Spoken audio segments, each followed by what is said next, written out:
Hi, everyone. I'm Rich Lucy, Senior Prevention Program Manager here at the Drug Enforcement Administration's Community Outreach and Prevention Support Section. Welcome to this episode of Prevention Profiles Take 5. My guest today is Dr. Oliver Tacto. Let me tell you a little bit about Oliver before he joins us. Dr. Oliver Tacto currently serves as the Dean of Student Wellness at Maryville University. Over 15 years ago, Dr. Tacto stepped into the field of college health as a peer health educator, which sparked a lifelong journey and helped shape an unwavering commitment to serve higher education. Since then, he has gained professional and academic experience across many facets of university settings, including academic administration, research, student affairs, student health administration, and senior leadership. Dr. Tacto is an active member and has presented at multiple national and international conferences, including NASPA, Student Affairs Administrators in Higher Education, the American College Health Association, Society for College and University Planning, American Evaluation Association, and International Leadership Association. With that, Oliver, welcome to the podcast. Thank you so much. And thank you so much for inviting me here, Rich. Absolutely. I'm really looking forward to our conversation today. But before we get into those questions that I have for you, let's start with you telling us a little bit about the campus. Tell us about Maryville University. Sure thing.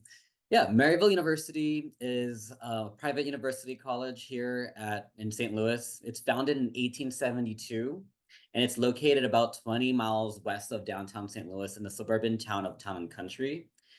Total, we have about 10,000 students, where our undergraduate population sits at 6,000. Our traditional undergraduates are about 2,900, and we have about 1,000 residential students. For graduate and professionals, we have about 3,800, and we do have a robust online student population, about 6,000 students. Our student community is very diverse. We do represent all of 50 states and about 57 countries represented.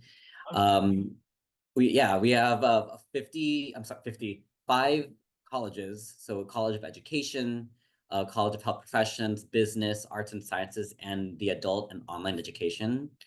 When it comes to student life, we are an NCAA Division II athletics institution, and we do compete in the prestigious Great Lakes Valley Conference. We have 20 varsity clubs. We have more than 2,500 events that occur each year. And when it comes to financial aid, about 98% of our student body, of our full-time traditional undergraduate students, receive aid. And one thing I do love about Maryville University is it's known to be led by Dr. Lombardi, who's been a visionary when it comes to innovation and technology. So we are a Apple Smart campus, which means that we are tech-driven. All incoming students, for example, receive an iPad.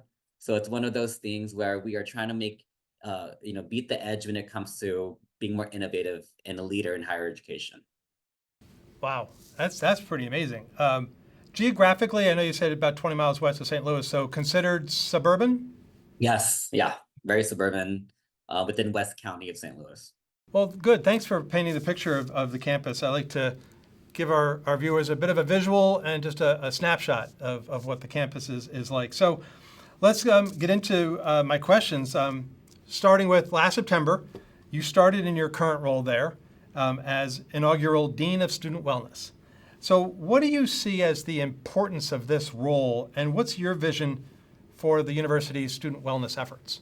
So first off, being the inaugural Dean of Student Wellness means there's so much opportunity, but also a lot of opportunity to shape that holistic approach to student well-being, and that this role is crucial because it bridges various aspects of health and wellness to be able to reorganize what student success looks like beyond academic achievement, and being able to create a new framework, and which I would love to share later, about our 8 dimensions of wellness, encompassing different multiple dimensions that look at the holistic part of well-being.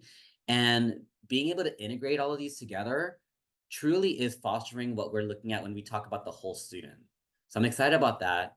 Prior to my role, it was led by directors of different departments. And so it's nice to know that we could see this as a more holistic approach, being able to administer the vision of what student wellness looks like. So my vision, Rich, for this role is to do multiple things. First, I could see this more of that comprehensive support service model where we establish that robust network of resources, including integrating counseling and health services together. I also would like to see this role to raise health literacy for all of our students. And what that means is, implementing more educational programs that equip all of our students with the knowledge they need and the skills they have to create and make more informed decisions about their health and well-being. Um, I also want to make it more inclusive and accessible for our students. So ensuring that all of our wellness initiatives are inclusive and accessible to every student, regardless of their background, their identity, their lived experiences. And that means actively removing barriers to participation in all of the programs that we do and we have. Um, and then creating that collective collaborative approach, right? Maryville University, one of the values is to create collective efforts to support well-being. And so what that means for us is, what partnerships do we need to develop with students? What partnerships can we maintain and sustain with our faculty and staff? And also the partnerships that we're going to develop like this, whether it be local with other organizations across St. Louis or a national level, how can we foster student well-being with that? And then finally, which is one of my favorites, I am data-driven and data-minded. So how can we utilize data from that large top view so that we can identify opportunities and gaps and recreate, revision, realign all of our programs and initiatives to support and sustain student well-being at Maryville University.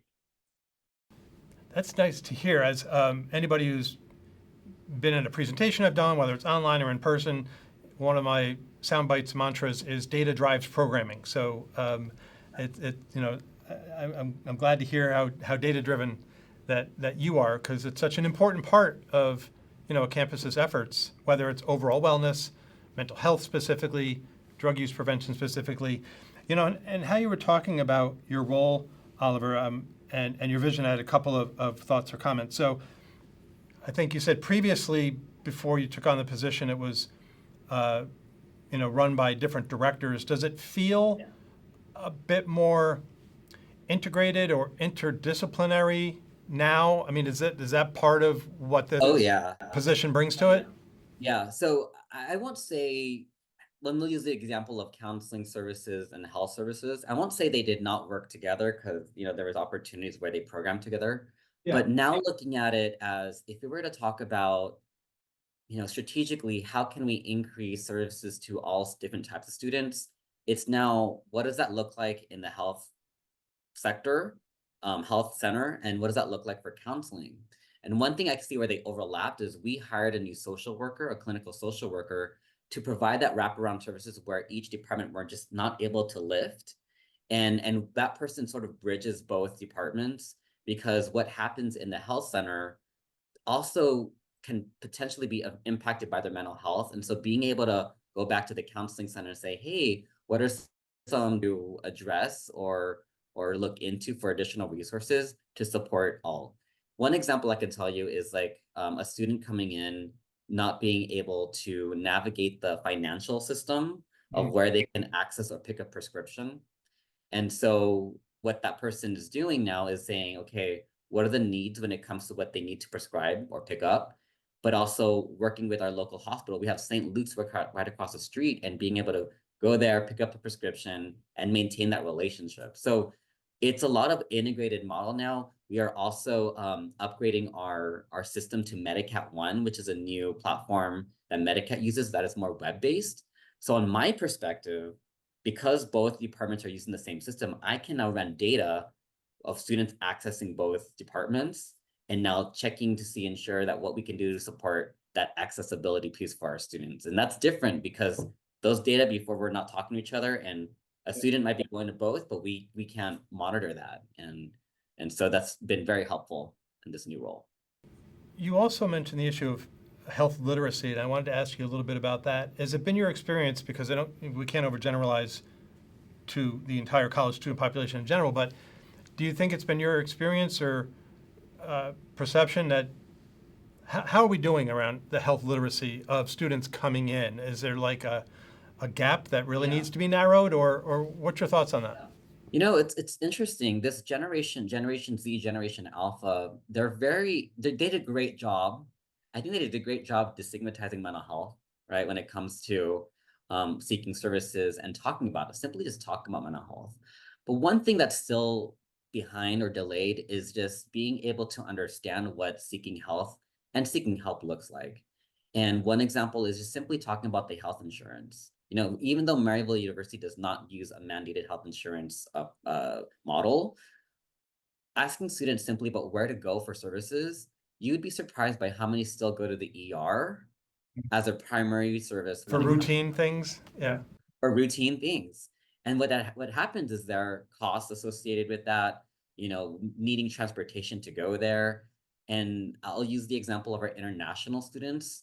They're still in that mindset that the ER is the way to go because of the sound of it. And just being able to have a conversation about what does it mean when you're ill? What are things that you're looking for when it comes to assessing that? How to build and what type of questions you should be asking to your provider. And I'm talking provider here at our health center, and then navigating what additional resources you need, whether it be on campus or if you need to travel outside of campus to pick up a prescription again, for example, since we don't have our own in-house pharmacy. So it's things like that where how can we save time for our students?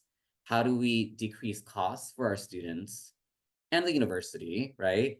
But B, how do we decrease the stigma, not only about talking about health, but really accessing health and well-being services that go beyond treatment, and that there are so many things that the university offers to prevent students from even getting ill to begin with, and it's okay that we want to normalize that. So my next question is going to take a little bit of a pivot as we talk about inclusivity, which you referenced it a little bit earlier. So throughout your career and the time that I've known you, which has been a brief time, I'm looking forward to that, getting longer. You have focused on nurturing an inclusive and an empowering environment for students. How do you envision the work of inclusion intersecting with preventing drug use? Good question. So one thing, Rich, that the audience should know is my background is in social work and public health. So I look at the values of social work and being integral to my own profession. And that means how can we make things more inclusive for each other and especially our students, and at the same time empowering for them to advocate for themselves and for their own community. So I do believe that inclusion and empowerment are both foundational elements in the prevention of drug use among students. Yeah. So some things that I can think of when it comes to inclusion intersecting with prevention drug use, I think number one, and a lot of us in higher education is talking about this, is how do we create a sense of belonging where we can say that inclusive environments foster a more sense of belonging among our students, that when students feel that they are part of a supportive community, right, that they're less likely to feel isolated or marginalized, and that this sense of belonging can significantly reduce the likelihood of turning drugs as a means of coping with loneliness or stress. So it's really creating that culture, that campus environment, that students feel heard, that they feel seen, that they feel valued, and that we can create that protective buffer against the pressures that might lead them to substance use. Another piece that I see as a strategy is looking at that empowerment factor, right? When students have self-agency or the empowerment to make decisions and advocate for themselves, they have more confidence in what they do. They also have more connection with their local peers and their network so that they can make healthier choices. And regardless of their background, regardless of their lived experience, if they receive the information that they need to support them, they will feel that energy, right, to respect each other and also to create more of that inclusive environment. Another piece that's important to me, Rich, when it comes to inclusion, and I think you and other professionals can agree, is how do we continue to build trust with our students and open that communication channel between us administrators and them as students?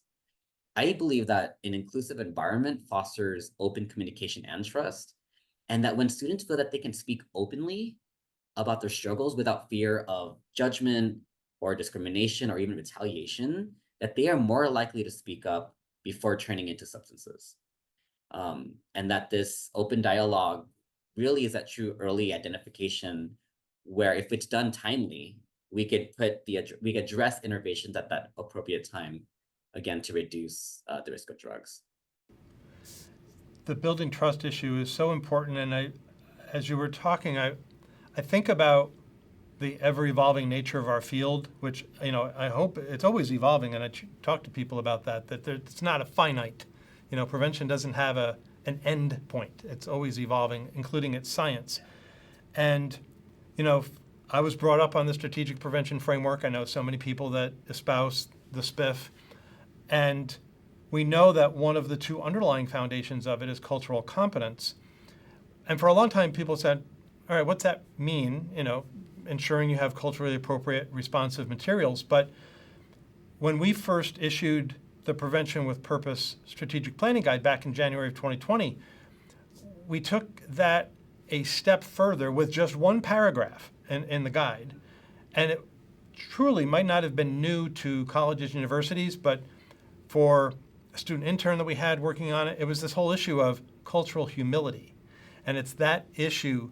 And I think you build trust by taking that inward look and addressing, those biases that individuals have and that institutions have.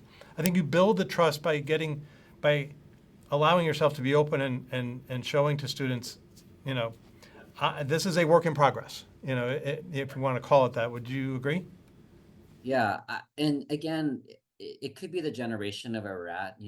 A lot of these students currently in higher education are students who were impacted negatively by the pandemic, right? Being able to socialize with each other is actually quite challenging for them right now.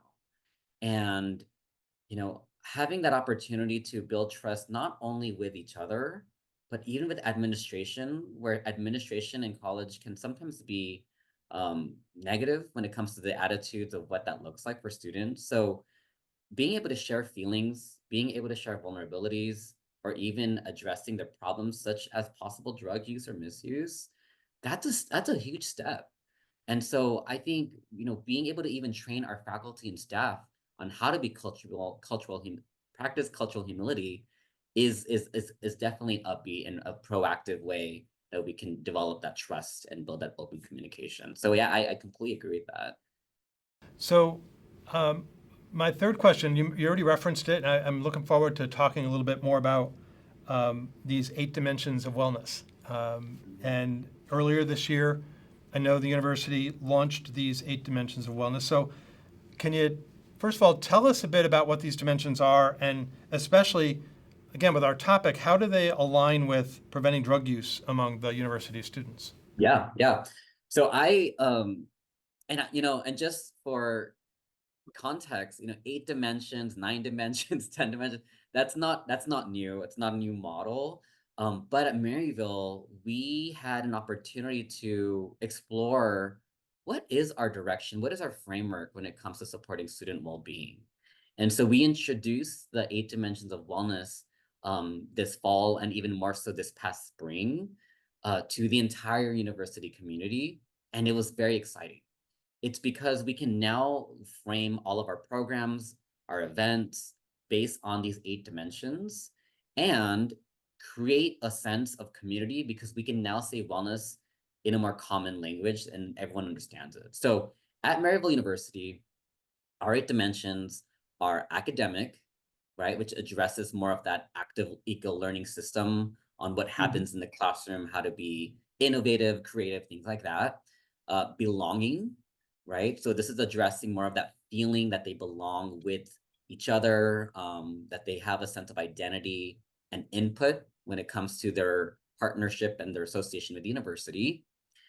Emotional dimensions is really similar to your mental health. It's what they are using to support themselves when it comes to feelings of coping mechanisms, mental health, like I said earlier, even how that looks when it comes to developing the relationships with each other.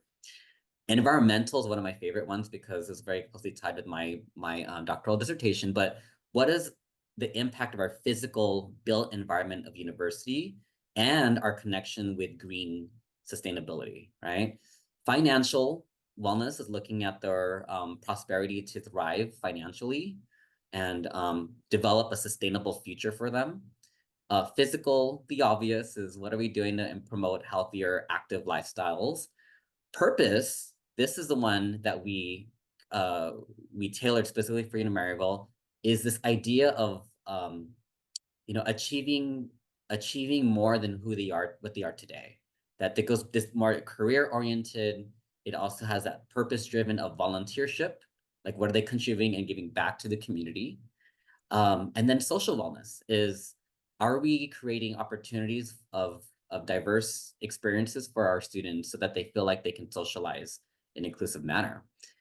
And I can go through each and every one of these dimensions, Rich, when it comes to promoting prevention drug use. But if you think about it, it's all really, how can we create an environment where students are thriving, socializing, feel like they belong with the community, so that their feelings and skill sets are enabling them to do healthier behaviors where they're not utilizing drugs or misusing drugs.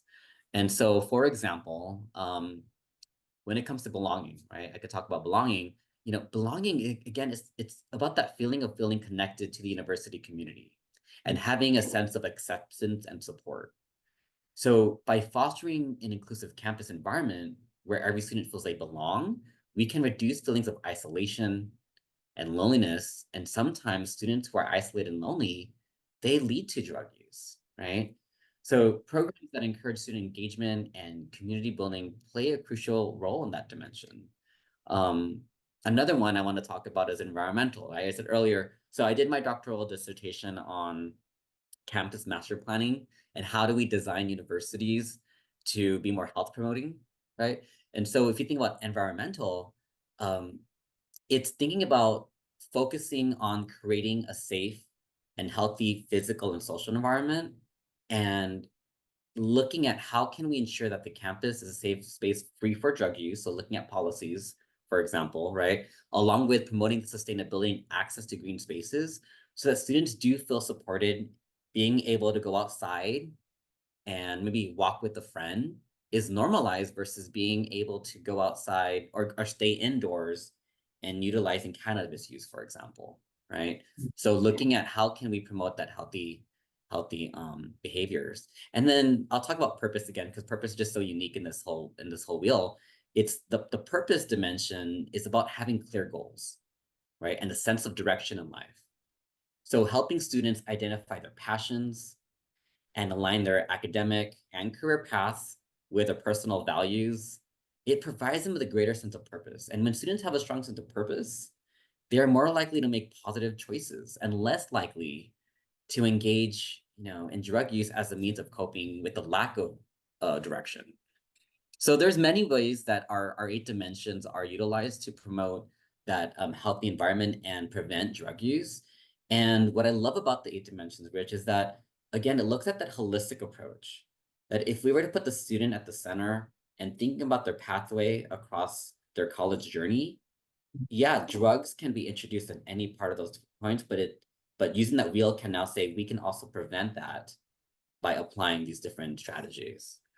I know on just a surface level, looking at the 8 dimensions, I can easily see a connection between a dimension and the prevention work that's being done. Certainly, connection academics.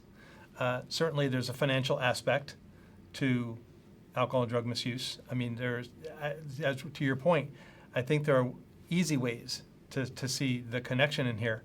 I wondered, this seemed like, for the campus, I don't know how big of a paradigm or philosophical shift it was, but so one, was it? And two, was there pushback? Was there early adoption? Was there just wholehearted, yeah, let's do this? I mean, it was probably all of the above, but what was your experience with it? So I also want to give credit. Prior to my arrival last September, our Vice President of Student Life, Rafaela Prangi, also started her journey at Maryville just a few months before I started. And so the best part about it is that Rafaela and I both strongly align about our wellness strategy. And so being able to have that support from, leadership at that level just makes it more feasible for us to make this and implement this into action. The best part also is sitting with Dr. Lombardi, our president, who also verbally states that wellness needs to be one of our forefront initiatives for Maryville University, not just for our students, but also for our faculty and staff. And when just hearing that means that and again, being a university that supports innovation and technology, we can say, let's do this. Let's make this. And so one of the things that I also worked on, other than the integration of our healthcare services and counseling, is what's our health education, health promotion canvas look like? Our students, called heroes, are the ones that typically drive the health promotion, health education effort, including our prevention education, Rich. And so we took fall to understand what impact do our students have on this, and they were all about it too. I went around with the camera with our strategic marketing communications team, Rich, just so that I could get an understanding, what does wellness mean to everyone at Maryville, right? Mm. I had the camera, I had a microphone, I had the camera follow me, and I went to just random students and I asked them, what does wellness mean to you? And I got a lot of responses from spirituality, environment, mental health, exercising, right? Someone even said a can of soup, because soup to them was soothing. And I loved it. And so what I did was I got all the responses, and I said, let's create our wellness wheel from that, like from what our students are seeing. And what that means is this was co-created with the community. It wasn't the administration going down and saying, hey, this is what we think wellness is. This is what we're going to do to support you. It's them saying, this is what's important to us as students. And then we work with them to develop this wellness strategy. So this whole thing is co-created with the community. It wasn't a Dr. Oliver Tacto agenda. Mhm. And that just shows that we have a lot of support from students and staff and faculty. We hosted a health and wellbeing summit, Maryville's very first, and it was amazing because we had about 40 different programs that both students, staff, and faculty presented, which means they are all also contributing to this. And we also invited local organizations to be part of this so that they can share what resources they have to support student wellness. It was such a great hit, and I already know that this is going to be a signature event at Maryville moving forward. That's awesome. And I know I followed some of it, online through your social media posts and such, and it just looked like it was an embrace by the campus, all different factions on the campus. So kudos to you and the team working Yeah, on that. yeah, Um, great, thank you. Thank you. my next question, I want to stay on the topic of wellness.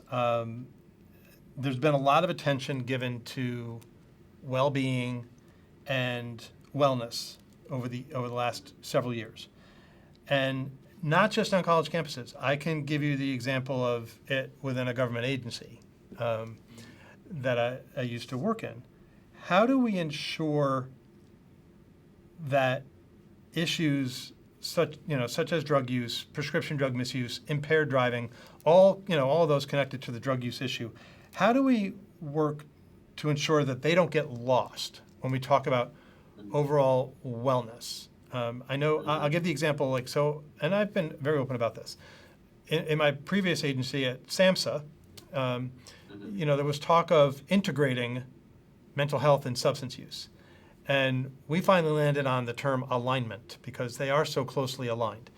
I think when you use the word integrate, it set people up automatically for turf wars. And there were winners and losers, or perceived winners and losers.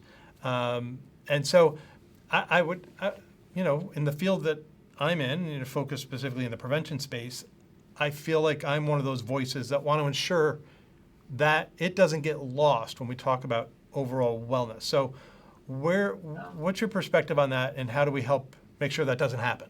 Yeah, Rich, I completely agree with you that issues of drug use, prescription drug use and impaired driving are still relevant today with college demographic and student population. I also want to just pause here into, Maryville's lucky. We work with partners in prevention. Joan Masters is Yeah. our liaison, which you probably know, Joan.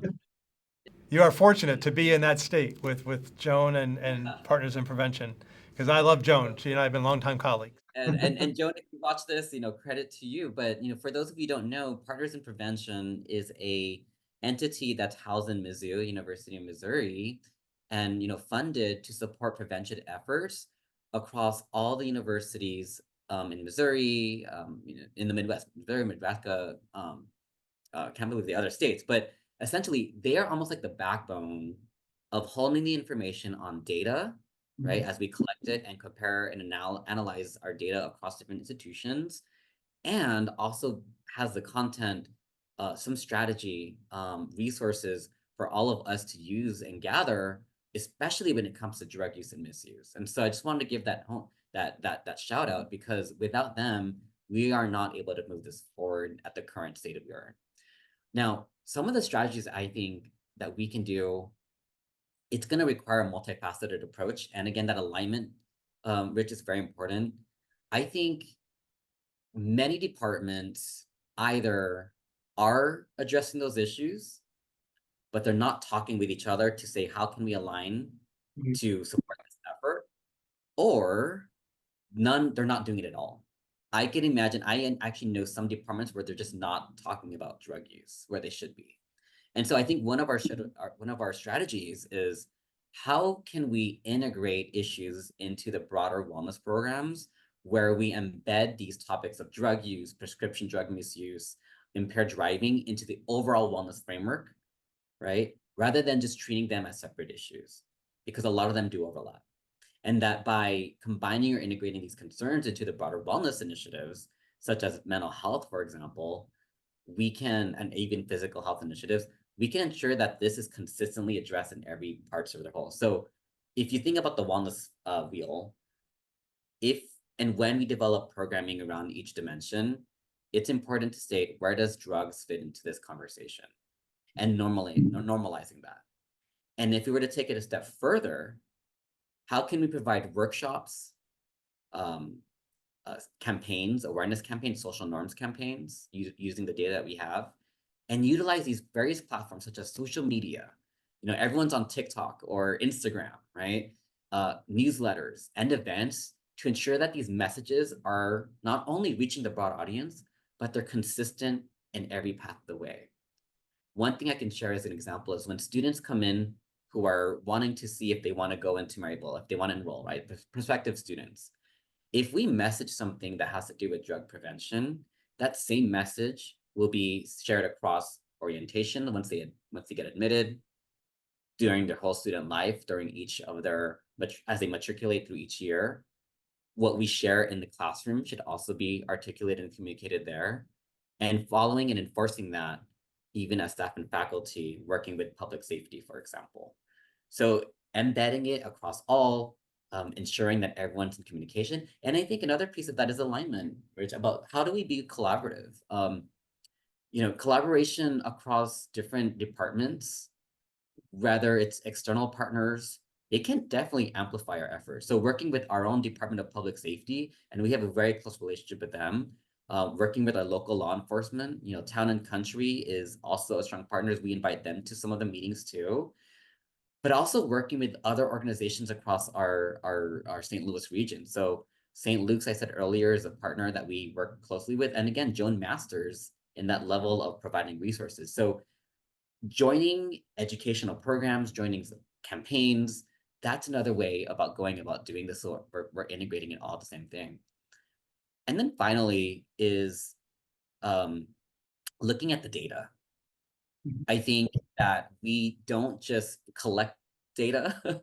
It would be a disservice just to collect it and not do anything with it. Right. So looking at data, analyzing it, disaggregating it so that we can identify the disparities and the gaps between different student populations and bring it back to the community. So a few weeks ago, Rich, for example, our faculty have this perspectives week. It's a week where classes already are canceled and they all come together for professional development opportunities.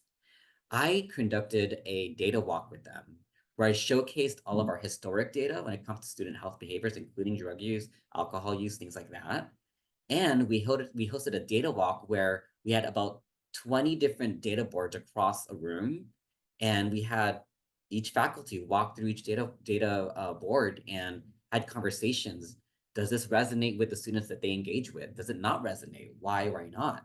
And we were able to have this conversation about what are the impacts that are being affected for our overall student wellness. And the conversation was so robust, and they had so many good ideas of what they would like to see in the classroom to support things. And so what that means is there's so much hunger and thirst for wanting to learn more about our students. And, data is just a big piece of that overlaps it. So a lot of good things that we can do, embed the conversation and this into all programs, collaborate, look at the data, and overall just make this more continuous, that we're all addressing on these areas in all parts of student life. Well, hearing you talk about it, it makes me feel good. And I know Maryville is fortunate to have you with that, vision to ensure that prevention is, incorporated throughout, that it won't get lost. Because I know some schools struggle with it, and they struggle with different factions on campus. Everything you've mentioned. I mean, you can have Department A and Department B working on this issue, but they're not talking at all to each other. So it does my heart good to hear you talking about how it's playing out. This is in real time how it's playing out on campus. Well, I will share two things for context as well. I did not share when introducing our university. We don't, and this could be a blessing or a curse, but it's up to judgment. We don't have Greek life on campus. We don't have sororities or fraternities. And just by looking at data historically, a lot of these issues comprise completely from that population. But one thing, I was just looking at our recent 24 Missouri assessment for college behavior, our mock B survey. Town and country, where Maryville University is located, is also very far away from all the other things. So, you would need a car to go to our local supermarket, for example, right? But what that means is students are leaving campus to party. And now knowing that, what support systems or what resources can we offer our students to ensure that if they were to go out and party, that they're doing it safely, that they are living with someone who has drank the past, few hours. And for us, I think it's important to monitor that, because that's something that's part of the environment where we can control as much as we can while they're here.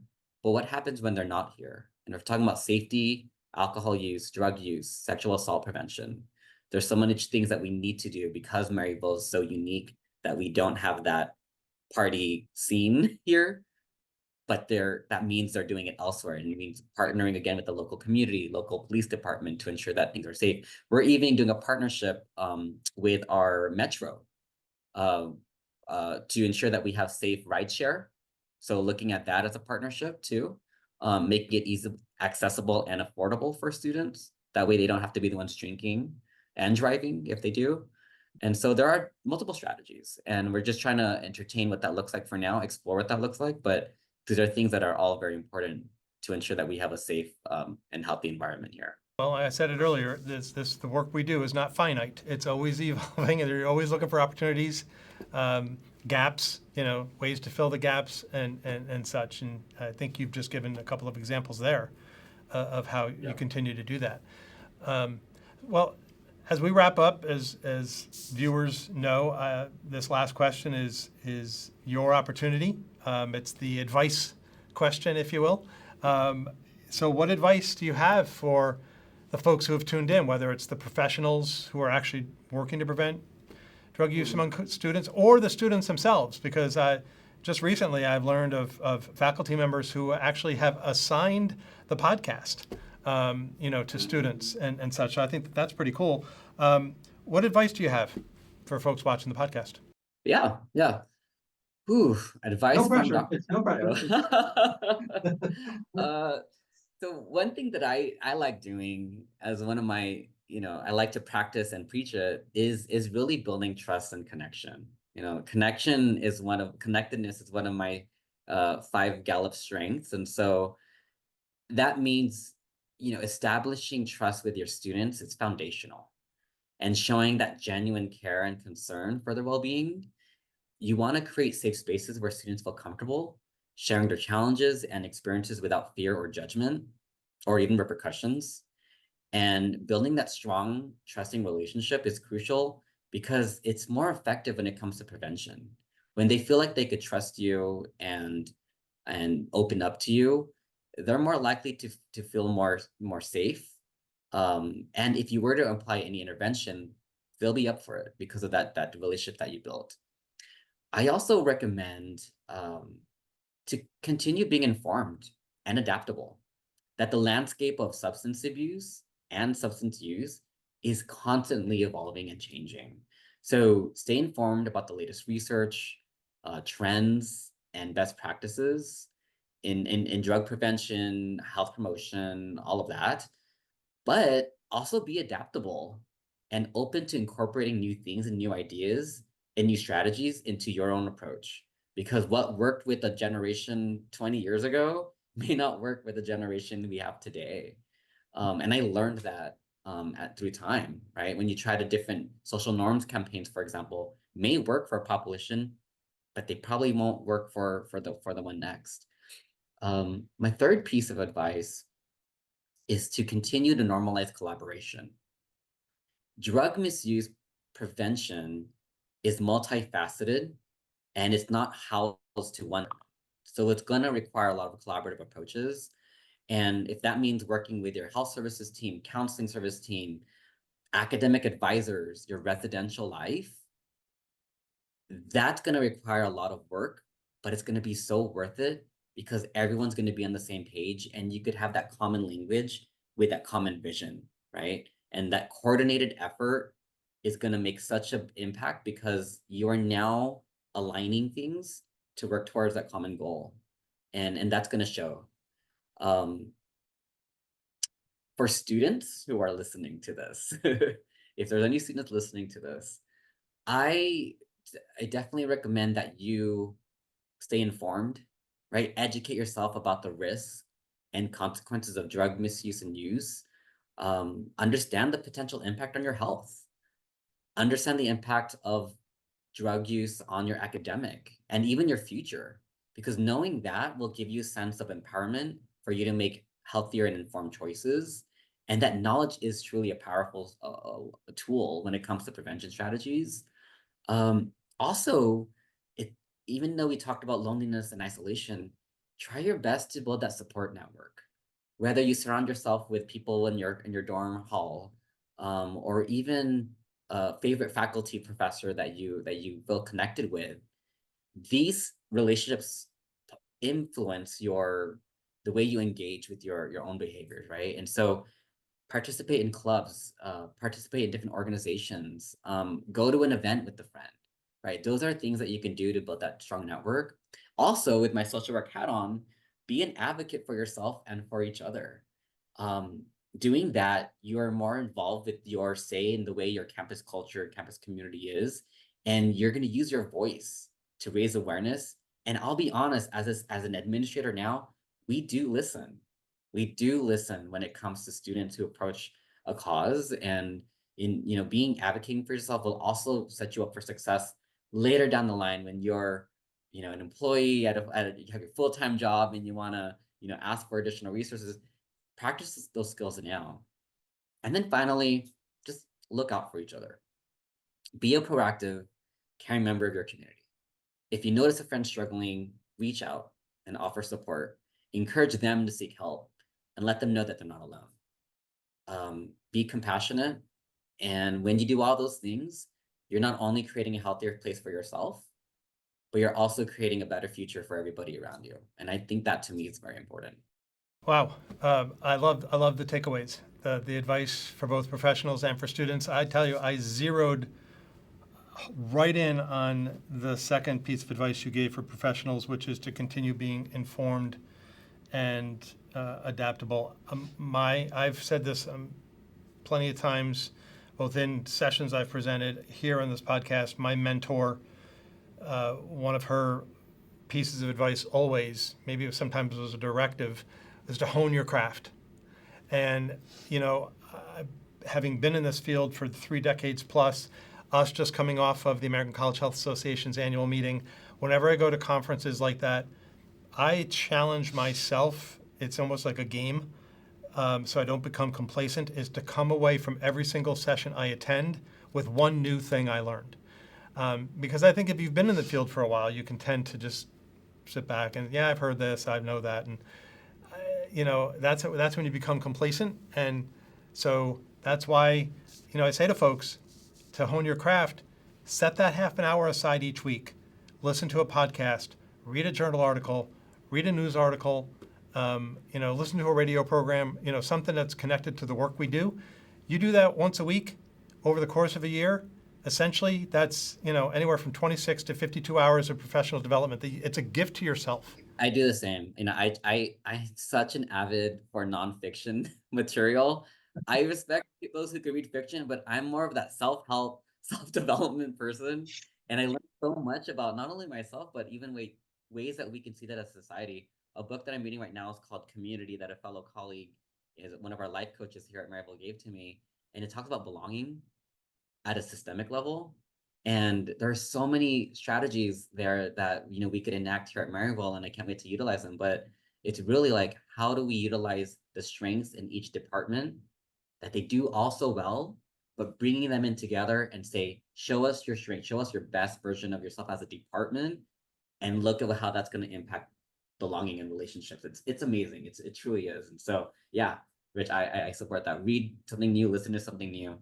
And if I were to share one last thing about this work, the work that we do as a field, whether you're in higher education or serving the national administration, talking about that purpose, right? What's your purpose as an individual? There are three things. I listened to a podcast the other week. There are three things to ask yourself if you are serving well with the purpose that you're doing in your job. Number one, are you good at what you do? Right? Are you good at what you're doing when it comes to your everyday work? Number two, do you love what you do? Right? And number three, does the world need it? If you answer yes to all those things, are you good at what you do? Do you love what you do? And does the world need it? You are serving a greater purpose than what you think you are. And, I'll give an example. Accountants may be good at what they do. The world needs accounting, right? We have a lot of bookkeeping to do, but maybe they're not loving it because of the redundant work. So they might have some challenges and barriers there to talk about their purpose and what they're doing every day.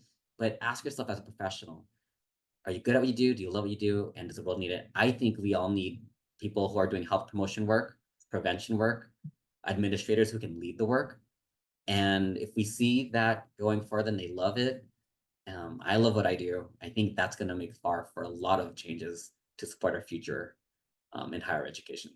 Well, Oliver, whenever I go into these podcasts and I go in with the invitation, I have a vision that it's going to be conversational, engaging, informative, the bonuses, entertaining, and you hit all the marks. And I just so much appreciate you taking the time to be part of the podcast, to share what's going on there specifically at Maryville, how it can translate to other campuses.